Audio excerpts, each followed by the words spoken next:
Hi guys, may nahalongkat na naman ako sa aking bodega na component, no? Ito, Harman Kardon, maganda tunog nito, no? Ah, Sinusubukan ko ngayon, swabe pa yung tunog niya, no? Nakasaksak na lang ako sa desktop ko through auxiliary. Ayan, no? Okay pa naman yung left and right niya, no? Swabe pa yung tunog. May garalgal lang sa bandang ilalim, no? Baka sira na o defective na yung worn out na yung speaker sa ilalim. Sisilipin ko. Ayan na pala guys, oh. Ayun, wala na nga. Talagang worn out na, no? Yung cone niya, yun, oh.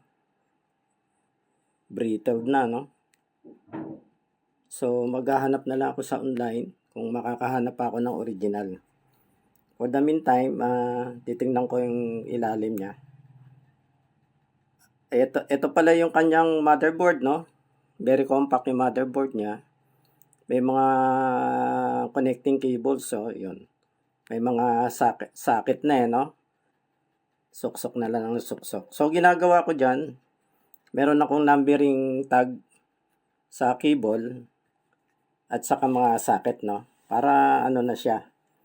Pagka nag-restore ako, madali na lang ano, no? I-connect ulit.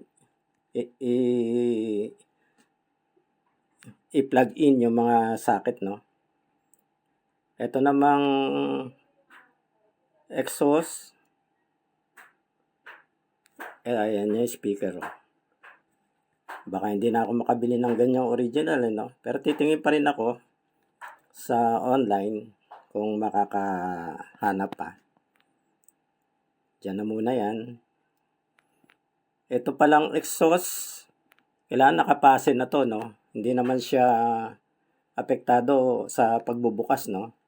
May sariling tornilyo yung ano yung casing niya. So yan, tutornilyo ko na yan, permanent. Ito naman yung ito yung speaker, wala na. Ayan, nakabili na ako, dumating na. Replacement na lang to, no? Hindi na yung original. So, for the meantime, temporary permanent lang to. Tinry ko lang kung sa tingin ko kasi malaki yung 3.5 no? O yung 4 inches. So, try ko muna sa 3 inches, no? Ayan, yung ganyan 3 inches. Musicer, no? 100 watts. Ang impedance niya 4 ohms. 4 to 8 ohms. Yan. Dual cone yan. Try ko lang, no? Kung okay siya. Medyo maliit lang, tsaka medyo okay yung manipis yung kaya magnet. So, measuring ko na yung kanyang impedance. Kung ano talaga impedance niya.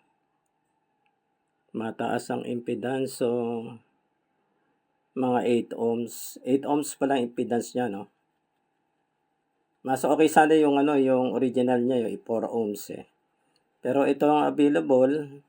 Ito yung nabili ko. Ayun, sinaksak ko na. Inakma ko na dun sa butas. Pero hindi ko na siya tinornilyo, no? Pinasen ko na lang ng all-purpose glue na kulay itim yan. Kukunik ko na lang mamaya yung kanyang positive, negative wire. So, ito sana yung lalagay ko, no? Galing din sa, sa aking speakers.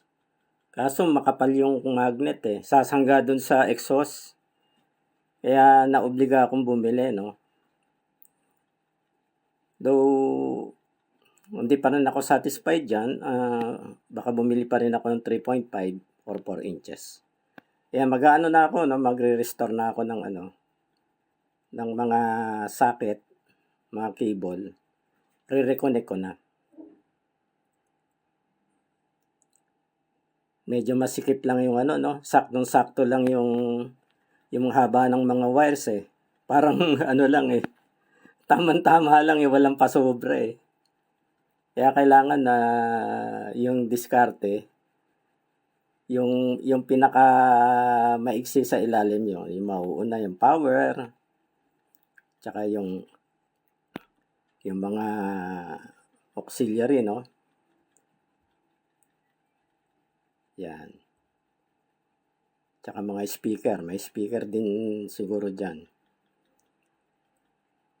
So, pagbaklas ko pala, ilagyan ko na ng numbering tag, no? Yung socket niya, same din dun sa tag ko sa, sa cable. So, hindi na ako maliligaw dyan. Sakto lang yan pagka ni-restore ko. Yan ang pinaka-madali na dyan, ano?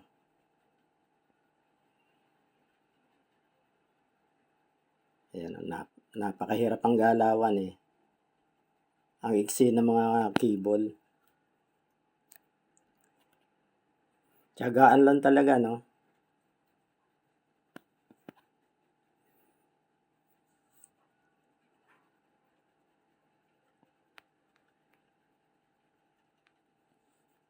Sikip ng galawan, no? Ayun. Tatlo na lang, dalawa.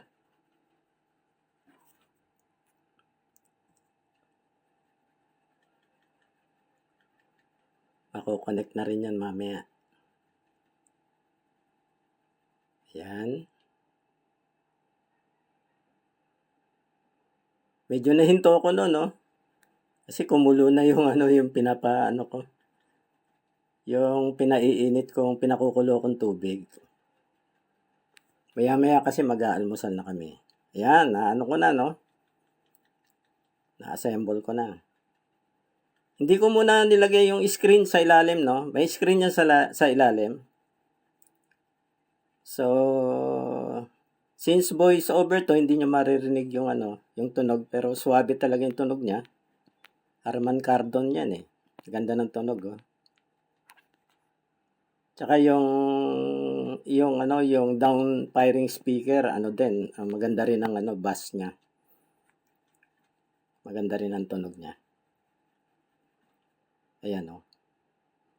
Ayan. May pa yan, may spring pa yan, no, para hindi pasukin ng ipis. I-test ko muna. Siguro mga 1 oras, no, bago ko ikabit yung screen. Yan, yung volume niya, yun, no. Up and down lang yan, no, push button, yung volume. Increase, decrease, tapos yung nasa left, yun yung power button. Ganyan lang yan, walang mga balance yan, walang bass, tsaka treble, no.